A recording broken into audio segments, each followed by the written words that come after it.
Hi guys, Marcus here and welcome to Chinese Entertainment Update August 12, 2019 edition. In today's edition, I talk about Wuxia dramas and why I love them so much. But first, The Luckiest Couple on Earth is an upcoming modern drama starring Xiao Zhan and Yang Zi. Remember how I mentioned a few videos ago that this drama was heavily rumored? Well, according to Chinese media company Drama Can't Stop, it is now confirmed. Yang Zi plays a cheerful music student who receives devastating news that her father has been diagnosed with cancer. In walks her father's attending physician, played by Xiao Zhan, and the two eventually fall in love. As stars of two of the summer's biggest hits so far, for sure there's gonna be much anticipation for this. Yang Zi further proved that she is drama gold in Go-Go Squid, and Xiao Zhan created waves with his role in The Untamed. At the moment, the drama doesn't have an official Weibo page, so there isn't very much info on it, but I will post updates when there's more news on it.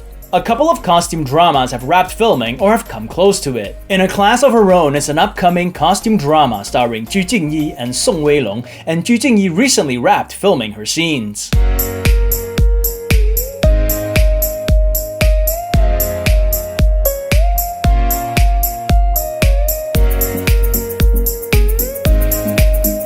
Ju Jingyi was recently in Please Give Me a Pair of Wings and The Legend of White Snake, so fans of hers will have another costume drama to look forward to. She will very likely now move on to The Way of Flavors, which is rumored to star Zhang Zihan as the first male lead.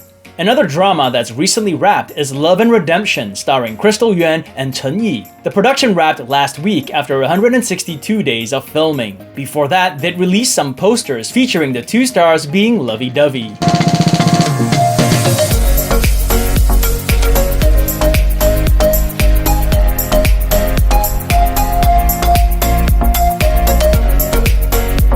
So those of you who have followed my channel for a while would know that my favorite Chinese drama genre is the Wuxia genre. But what is that exactly? Is it just a costume drama? Is it an historical drama? What is that exactly? Well, in this edition, I will explain what Wuxia dramas are and why I love them so much. Wuxia literally translates to martial hero, so a Wuxia drama really is just a drama that involves martial heroes. Now, martial heroes can exist in almost any time period. I mean, technically, Batman is a martial hero. But when we say Wuxia, we generally refer to ancient China. Let's first take a look at my favorite Wuxia drama, Nirvana and Fire. Nirvana and Fire tells the story of a brilliant strategist who helps an unfavored prince battle for the throne. Nirvana and Fire is a Wuxia drama, and as such has all its elements. Swordsmen, battles, jianghu, which I will get into later, but it also has one trait that makes it stand out from other Wuxia dramas, and it is part of the reason why I love it so much. And that is that our protagonist, the most important person in the story, is actually not a Wuxia.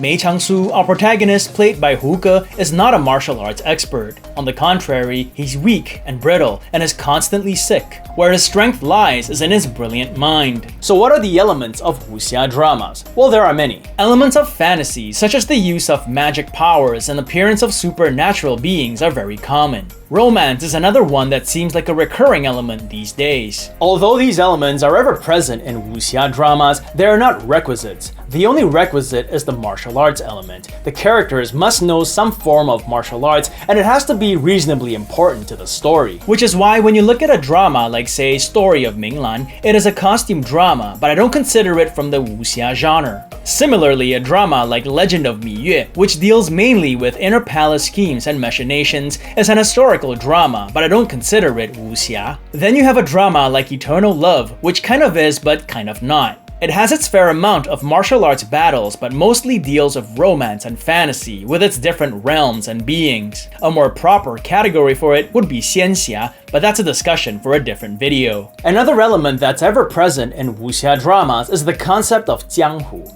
Jianghu literally translates to lakes and rivers, and in Wuxia dramas, it refers to the martial arts world, sometimes known as the pugilistic world. So in Wuxia dramas, there's always the stuff that happens in the palace. There's the king and his royal subjects, and outside of the palace walls, there are the commoners. Then there's a separate world where martial artists roam and they distance themselves from the government. They have their own rules and their own way of life. Instead of getting involved with politics, they go around living by their code, performing righteous deeds and solving problems, that kind of stuff.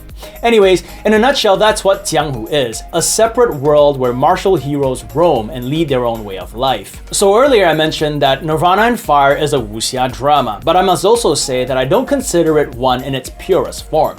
Because one, like I said earlier, the protagonist is not a wuxia.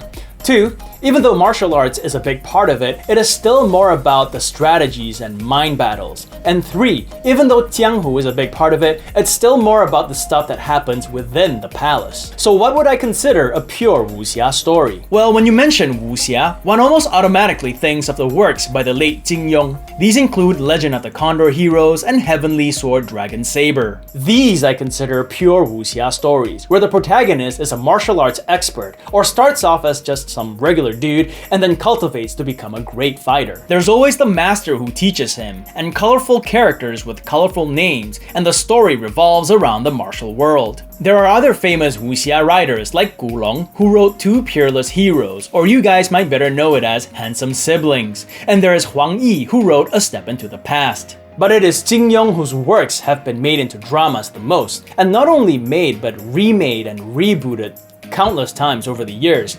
But honestly, I have yet to see one that really does any justice to his stories. Take the latest remake of Legend of the Condor Heroes starring William Yang and Li Yitong.